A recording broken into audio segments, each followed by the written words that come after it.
This podcast is a member of the Place to Be Nation family. Visit us at placetobenation.com, the only place to be in your pop culture world. DC4U.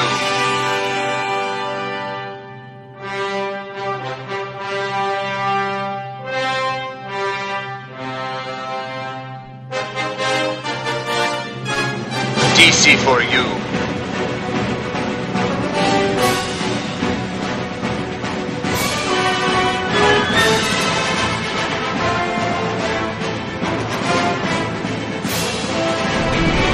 DC4U.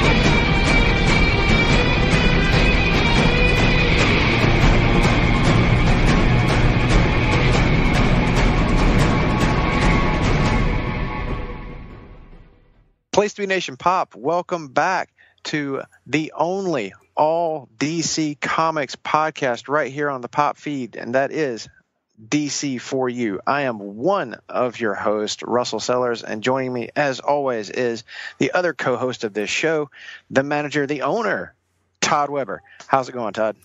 You know, Russell, it's going pretty well here. Excited to talk about current events and not just one specific topic, but what's going on right now, the month of June 2019 in DC Comics. Yeah, this is our first DC current events monthly. We like to do this once a month where we talk about what's up with DC right now. Because we spend most of the month just going over a bunch of classic stuff or revisiting some old favorites. So we wanted to take one episode and just talk about what's happening right now. And there's usually something that people are talking about when it comes to DC. There can be a lot of, shall we say, interesting news items out there. And sometimes there can be some really good and fun, exciting news items out there. And I think we've got both on the topic docket today.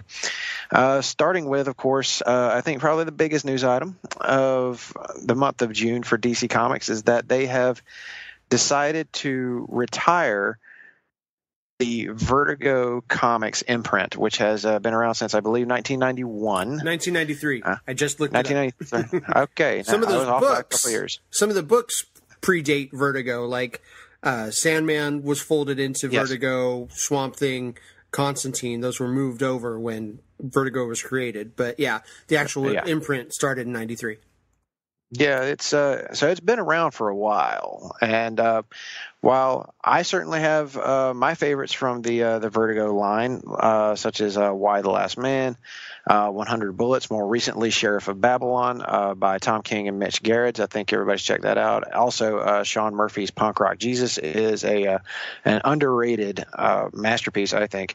But Todd, you have a much deeper connection to Vertigo than I do. I think you've been with it much longer. Yeah, from the start, and actually beforehand, I was reading Hellblazer and Sandman when they were folded into Vertigo. Certainly books like Books of Magic was another thing I was reading at the time. And, I found many of my all-time favorite comics through Vertigo Comics. And it's going to be interesting to see what happens to, say, the library or the legacy of books. Are they still, kept in print but published under another name, another imprint, or just saying DC 21 and over? What are they going to do? Or Black Label?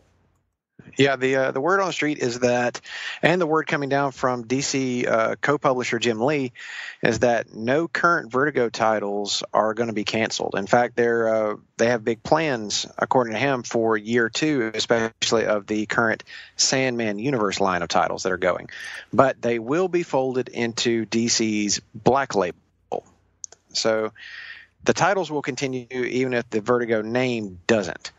And the word has come down that what they're planning to do is to launch 3 individual DC labels, it being DC Kids, DC, and DC Black Label. Now, DC Kids, I guess we should mention, is going to be comprised of those books that were published over the course of the last year under the DC Zoom and DC Ink imprints that were aimed at kids and the YA audience.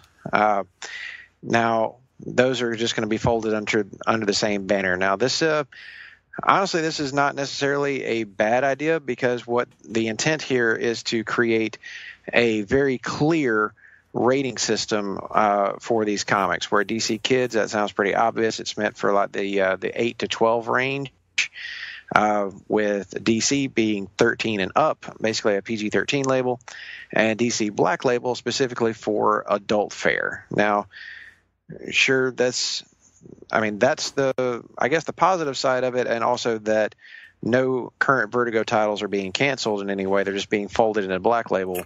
Right. And but that's probably little comfort to big Vertigo fans.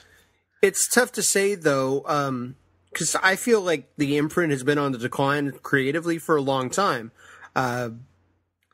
We've had books like, say, American Carnage, which started strong, and then I think it's just going to be wrapped up as a mini. You know, the author is folding that or stopping that in the next month or so. Certainly, the return of Lucifer as part of the Sandman universe of books has been okay. I mean, kind of has the synergy of that show being back on Netflix for one more year. Yeah. And trying to think anything else from Vertigo that I have any interest in whatsoever, but it's kind of gotten fewer and farther between as far as Vertigo books I needed. And the cancellation of the what was the book? American Jesus? No, what were they calling it? The Second Coming. Yeah. Yeah, that's headed over to Ahoy Comics. Right. Vertigo even passed on doing that. DC said, no, thank you. Mark Russell writing that, and we'll talk about Mark Russell later in this podcast. Yes, because there's some good news for him. Yes. I agree with you on that. The whole thing that I think people really need, especially people who are lamenting DC's decision here, I think we got to be a little honest about Vertigo. Vertigo's creative heyday is behind us, and it has been for a while.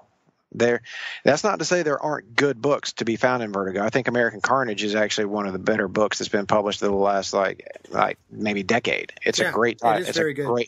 Great title. I would actually also suggest people go check out The Dreaming in the current Sandman universe line. That is legit a really good book. It's also gorgeous. So there are certainly good books to be had, and I think there are going to be still good books published under Black Label. I'm excited about American Vampire coming back. Yes, and that's kind of, well, Vertigo is not necessarily going away. We're just kind of changing. I mean, it's just keeping those books and calling them something else or showing them. But they'll be alongside books like Batman Damned and Superman Year One was another Black Label book for explicit content. So, I like you said, I can see both sides of it too. I think it's just symbolically what this represents, and the streamlining, corporate compartmentalization, consolidation. There's the word. And I get it, but it's just kind of sad because Vertigo in the 90s was everything to me. Yeah, and I mean, that 90s Vertigo really was like the top notch. It's really where like all the most creative stuff was going. And it was a ballsy move on DC's part to create such an imprint since they were at that time and still are part of a much larger corporate entity. And yet at this time, they're creating a creator-owned line that was basically Image before Image became what it is now. Right, and overseen by the amazing Karen Berger, kind of the group editor for Vertigo, and she's over at Dark Horse now and doing her own thing. But I don't think we'll see kind of like that level of top-notch creators again in one kind of focused clique like we had with Vertigo. We had Gaiman, Garth Ennis, Grant Morrison, those guys all doing Warren Ellis, of course, doing fantastic stuff for the imprint. Yeah, that's really what I think it's about, is that there are really great top-notch creators who are on the Vertigo titles right now, but they do not have the name recognition that those creators who came before them. So everybody's probably like, yeah, maybe these titles are interesting, maybe they're good, but I'm not really going to go out of my way to get them. And I would say that I think if we look at the sales numbers for Vertigo titles over the last, about a year now since they've been relaunched, I would say anemic is an apt description. Yeah, that's fair. So it makes sense to me that with the new AT&T merger of or buyout of Time Warner, they're probably looking over at the DC brands and saying, okay, what sells, what doesn't, and why does this Vertigo thing exist? Honestly, I think they should probably ask that same question of Young Animal, as we probably do every day. But that's neither here nor there. And oddly enough, that imprint is continuing. Right. Right. But will it be part of one of the big three divisions? No. Huh. No, it is they consider it a pop-up imprint, whatever the hell that means. Short term, okay. Like whenever Gerard Way wants to put something out, he can have it. Well, yeah, which is to say that Gerard Way is nothing if not inconsistent. So let's not even get on to the long ass delays of Doom Patrol. But even though that book, again, I hear is really great. I've never read it, but I hear good things. And with this whole Vertigo thing, yes, it sucks that the name is going away, but thankfully. It does sound like DC fully intends to keep reprinting those old Vertigo titles. They will just now label them Black Label. Right. And hey, that means that all those books are still going to be around. So if you're looking for new copies of them, they still exist. They'll be out there. We'll still be getting some new stuff, and maybe Black Label can now actually be the mature reader's line that it was meant to be, without so much like hand-wringing over a shrouded penis. Yeah, and my concern about Vertigo is, will I still be able to get all the back catalog stuff digitally? I'm transitioning over, and I think I would like to eventually get the whole run of 100 Bullets on digital, or I have some of it in physical, well, a lot of it in physical, but I would love to have Transmetropolitan all on digital, for instance. So I hope that those things are kept at least available on Comixology, whether they're called Vertigo, whether they're called DC Black Label. I don't care, as long as I can still buy them over the next few years. Yeah, and that's the most important thing. So long as the content is good, so long as what's being produced is stuff people want to read. And I'm hoping that with the advent here of DC Black Label and it moving to being officially the mature readers line instead of being something that just prints like out of continuity stuff. Like at one time, All-Star Superman was going to be reprinted as Black Label, which I think is a mistake. I think just reprint it under DC Comics and you're fine. That's not a mature reader's title. That is an all ages book. So I think Black Label needs to be very strictly the mature readers line. Yes, you can put like Batman and Superman and Flash and whatever stuff in there, but this is where you can be edgy. This is where we could get another like Longbow Hunters type story, do it there. But don't put so many restrictions on your creatives. Let them create. Let them be what they're going to be, and don't get so upset if somebody makes a joke on late night television. That's my big concern. But I think we've been fair to this situation. I think we've called it, like it is. It makes sense as a corporate synergy thing, but it does. It sucks to lose such a nostalgia triggering brand as Vertigo is. But I think that some people who are writing like these long ass think pieces really need to take a step back and let's calm down. Let's pump the brakes a little. It's not that bad.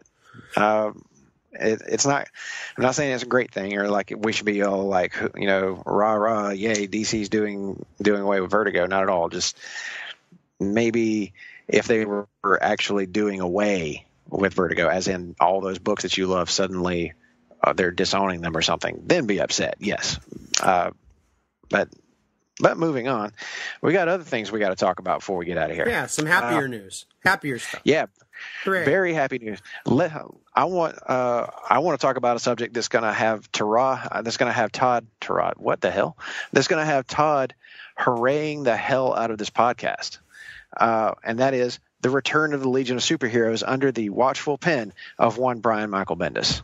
Yeah, this one kind of came out of nowhere for me, although if you go back over Bendis's Twitter timeline over the past few months, there's been hints here and there. There's also been hints in the pages of Doomsday Clock, Yes. written by Jeff Johns, Flying Legion Rings and Saturn Girl, Trapped in Time.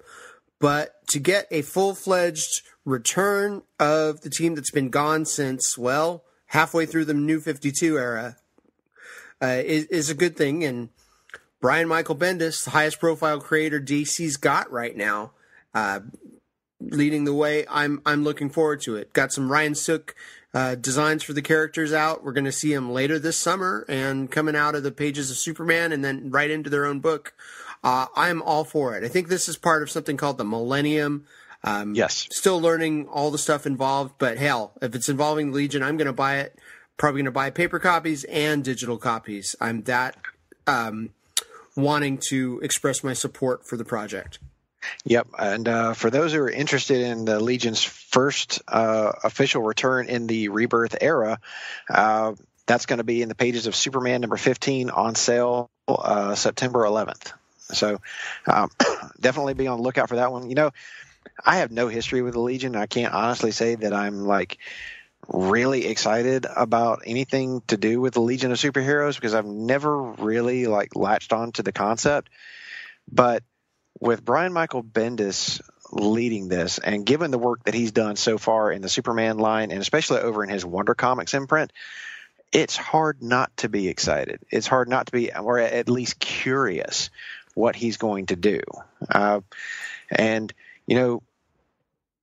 some major Bendis fans probably still won't be all that interested in it, but maybe old Nick Duke will crack the spine on a Legion of Superheroes book. I think if anything could get him to do it would be Brian Bendis writing their adventures. And one would think, but maybe talking about the Legion and Bendis, people have been asking me, well, what should if I want to get into the Legion, what should I read? And there are lots of things. Sam and I have been talking, and there are a lot of stories that you can go back and point to, but honestly, if you've never read them, just kind of enjoy the ride coming up. Let Bendis show you what's going on. And Legion has a rich history with Superboy. It appeared in the comics pages of a Superboy story, and I don't think that association is going to stop now.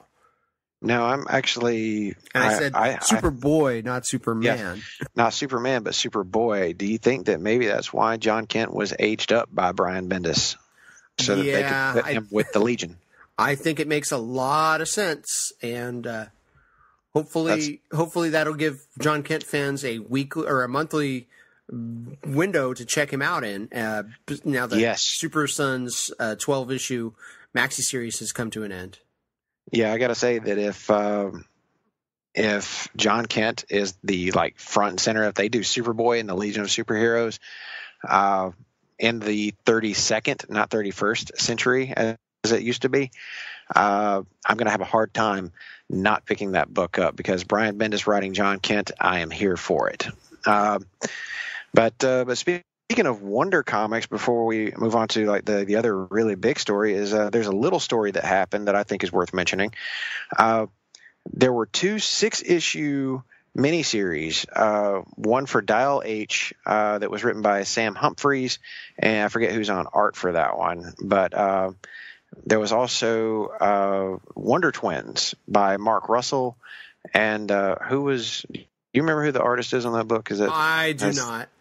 But, I'm a writer's guy, not necessarily an artist's guy. But I can look it up while we're talking about it. Yeah, pretty same. But the good news here, though, is that something incredibly rare has happened for both of those books. As I believe was mentioned on Hard Travel and Fanboys, both of those titles have gone from 6 issues to now 12 issues. That is something that almost never happens.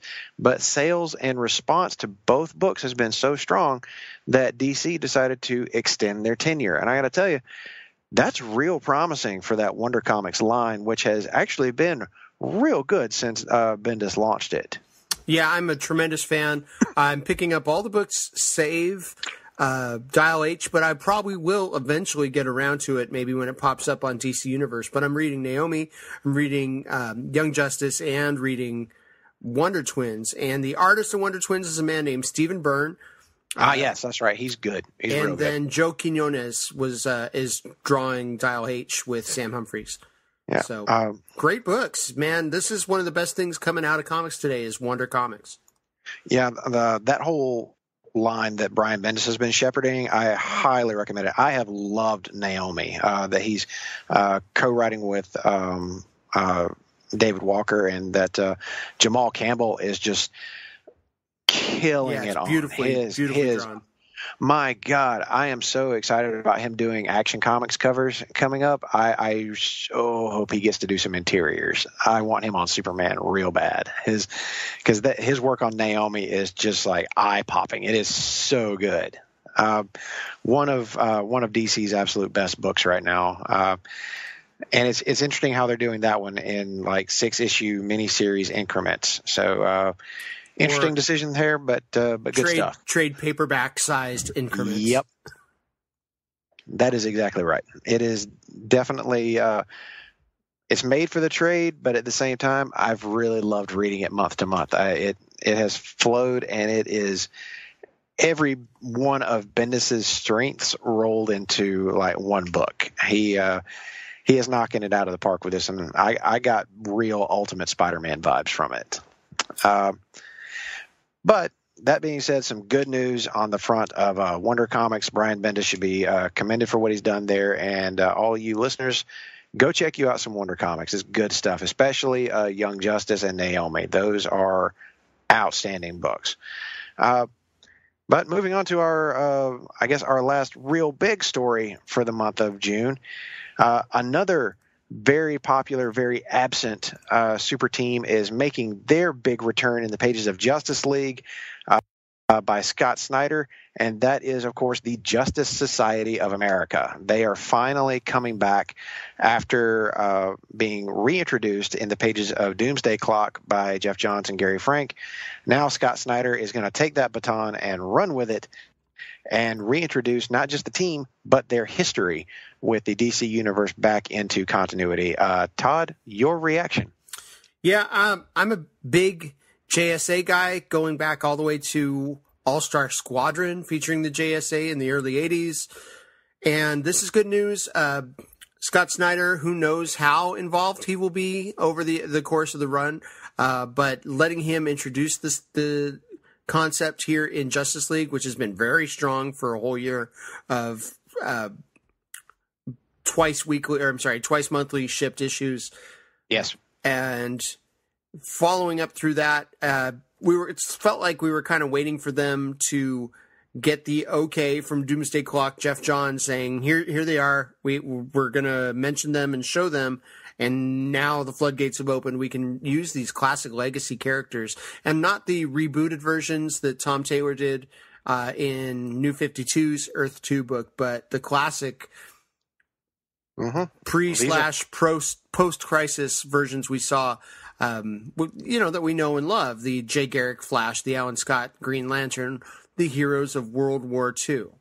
Yep, these are the classic versions of the JSA. This is the World War II era characters, as Todd said.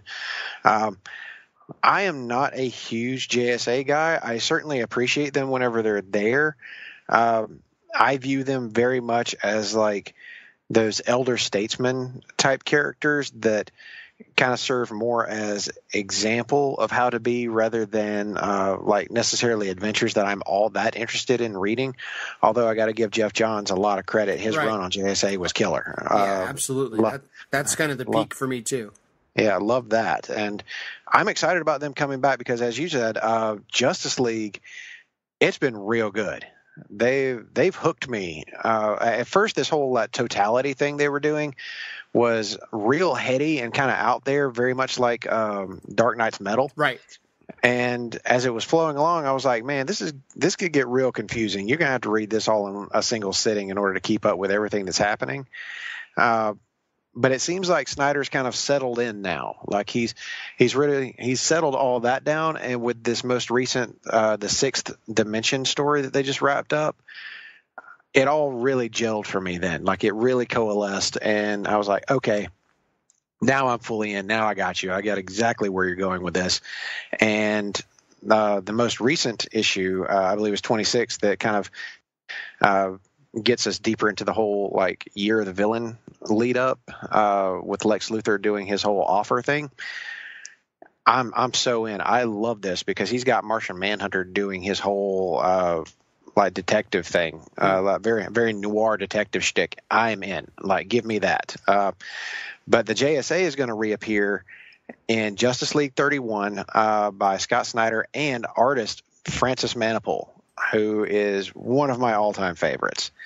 That's going to be on sale on September 4th.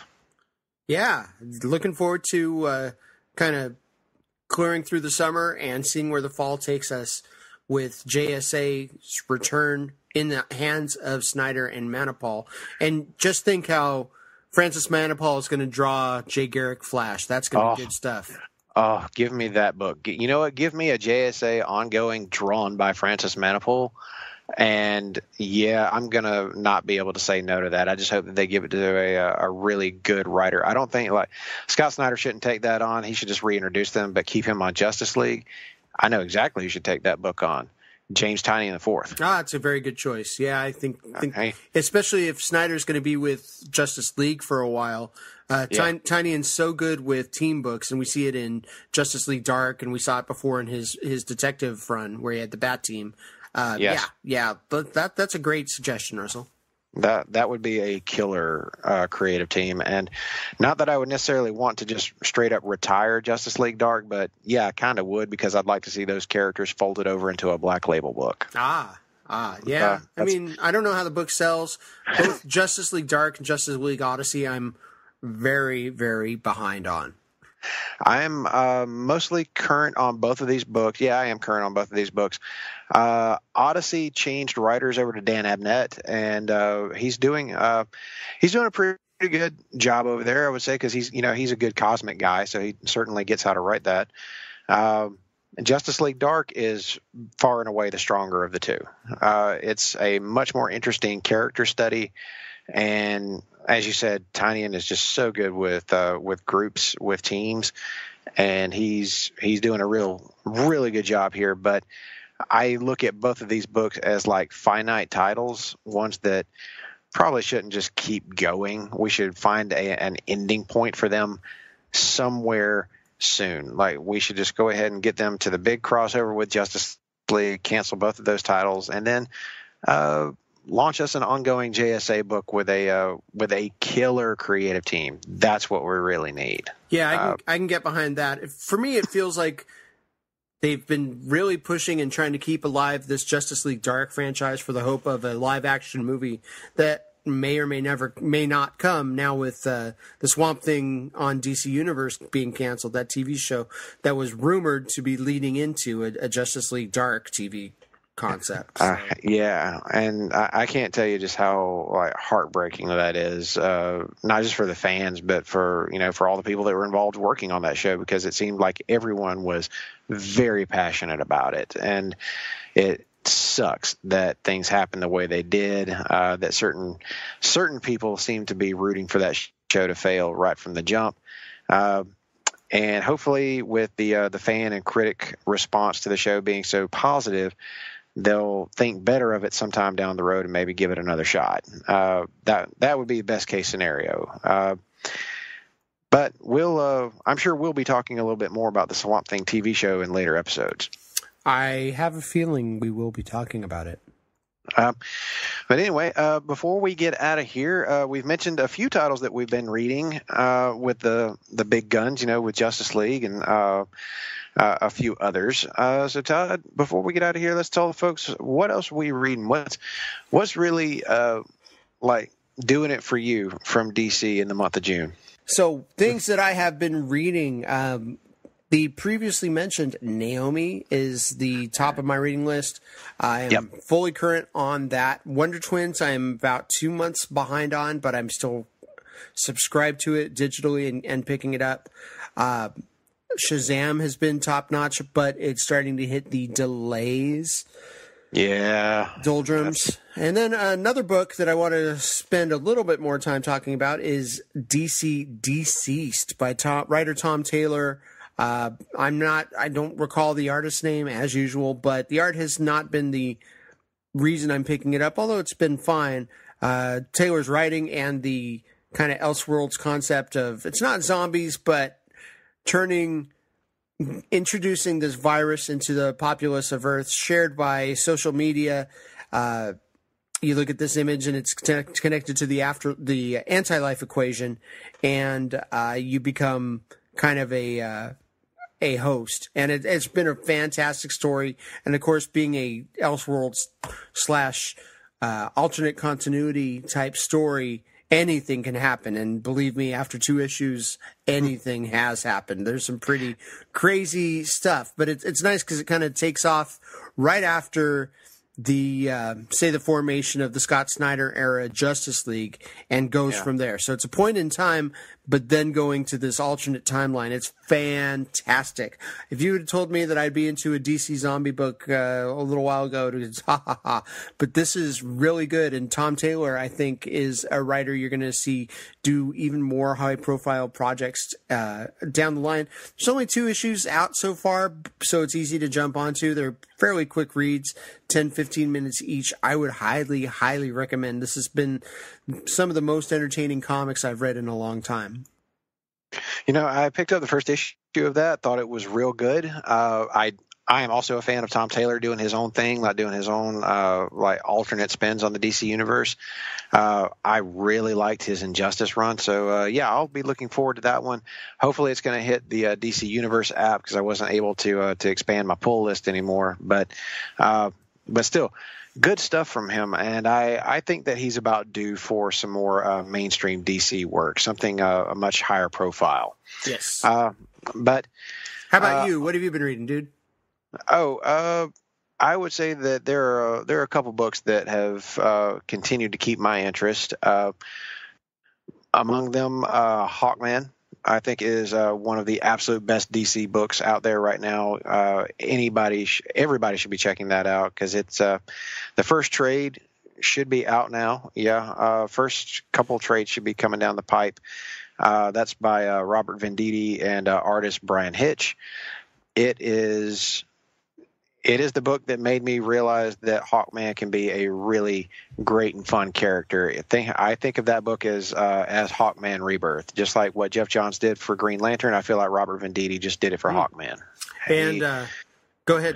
The first issue is on DC Universe now. So if you want to just kind of dip your toes into it.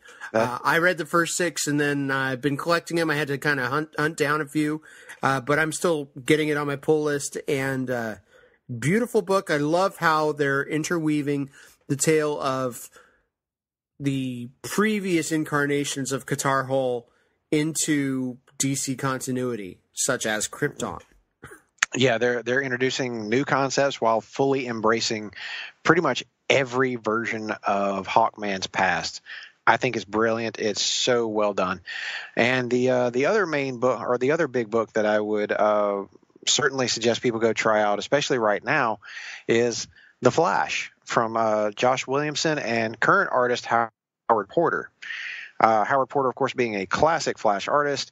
And Josh Williamson, I know, was not hitting it out of the park for some people at the beginning of his Rebirth run.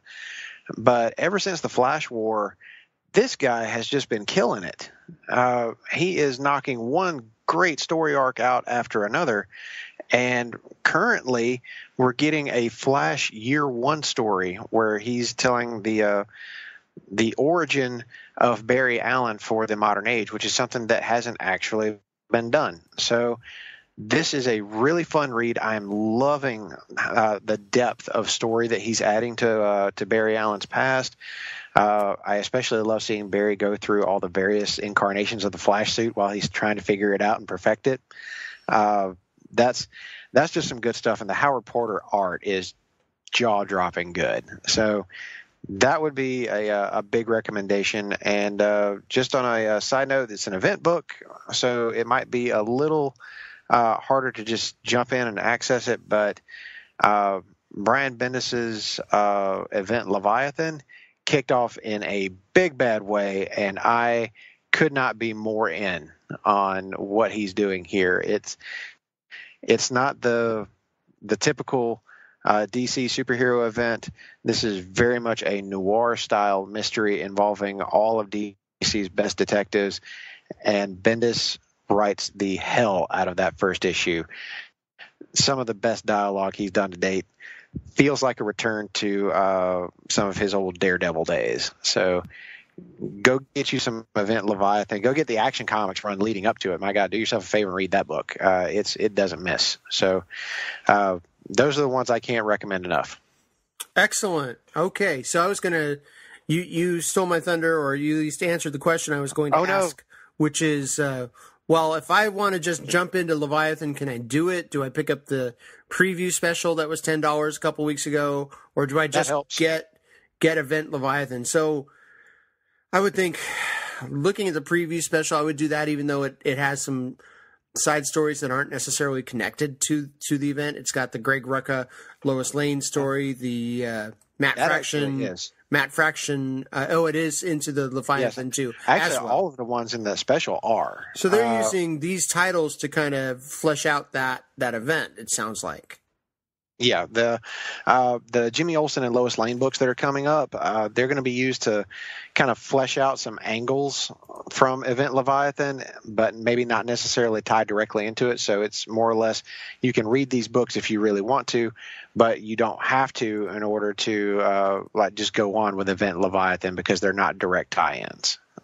Okay. But that Greg Rucka, Lois Lane, yeah, that chapter in the Leviathan Rising special, that was excellent. I also I thought the Jimmy Olsen one was decent. It wasn't like great, but it wasn't terrible either. It was silly, and the Superman stuff was the star of the show. So go get on that if you haven't already.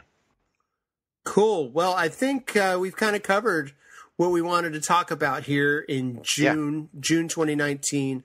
So any other stuff to plug, Russell? Well, we've got a pretty busy week over the past week on the old Pop feed there. You and I just took part in the first of 3 parts covering 1971 for the old Marvel Age podcast. People should definitely go listen to that. Then there's the 8th episode of Laugh in Theater, where Andy had behave.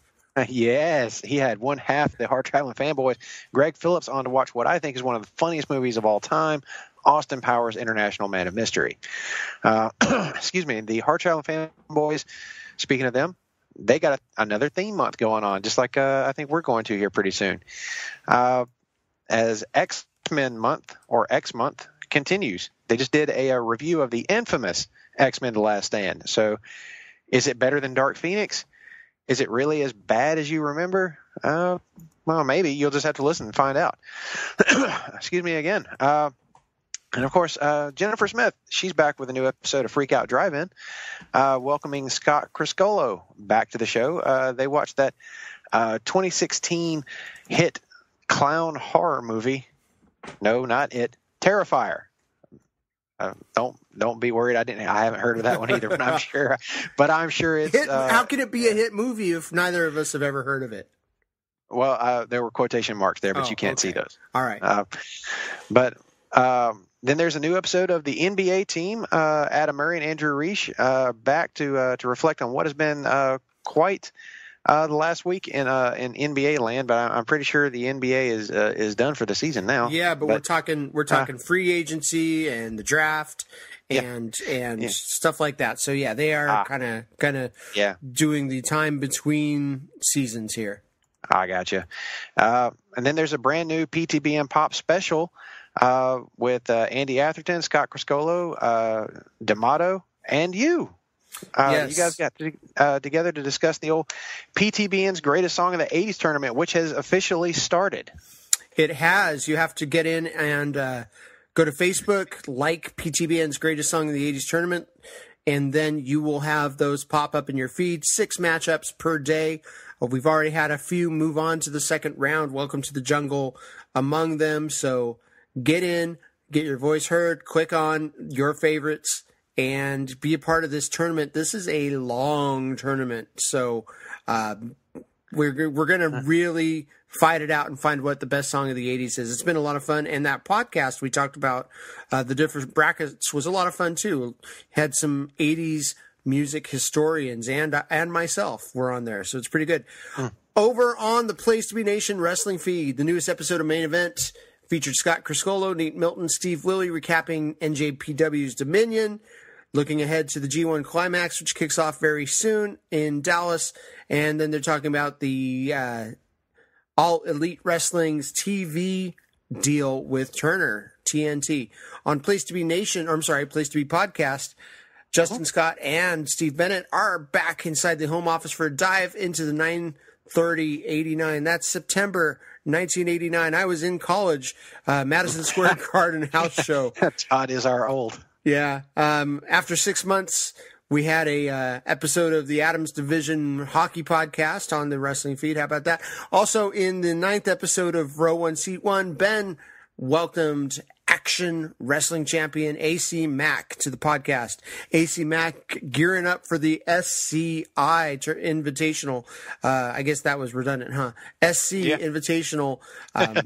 That will be covered in depth by our friend Steve Williams and David Bixenspan for Place to Be Nation. So lots going on. If you go to our website, placetobenation.com, we've got a tribute to 1994 going on, having lots of things pertaining to the year, the movies, the music, the sports of the year, even the miniseries called The Stand, based on the Stephen King novel that was brought to TV.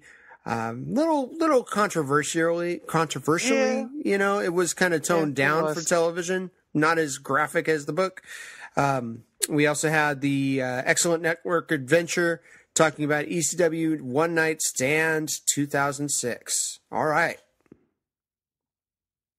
So that's about it for Place to Be Nation and what's going on. You can follow me on Twitter at Todd Weber Guitar. Russell, did you already plug your Twitter handle? I'm sorry. I have not. I am at Russell_Sellers, which is where you can get me on Twitter and Instagram. Okay. And like Place to Be Nation Comics on Facebook. Find PTBN Comics and follow us on Twitter. And we have enjoyed this look at the current events of DC Comics. Anything else you got out to say to the viewers? It's been a great first month of this show, I think. We've had some real fun. We've had a lot of good episodes, and we've got a lot more to come. In fact, starting next month, we're going to hit our first theme month of the show, of this show's existence, where we're going to be taking a look at the Man of Steel himself, Superman. The entire month of July dedicated to looking at a classic issue, a classic TV show, and of course naming off some of our favorite Superman stories of all time in both print and television and movies. Starting next week, actually, we will be back with a special hour-long episode, Superman 4U, with our special guest, Stephen Ferrari of the Casual Geekery. He's going to be here to talk about all things Superman, as that is his favorite superhero. So with that, we hope you guys will join us again next week. Thanks for always listening to all the great shows here on Place to Be Nation Pop, and we will see you all next time. DC4U.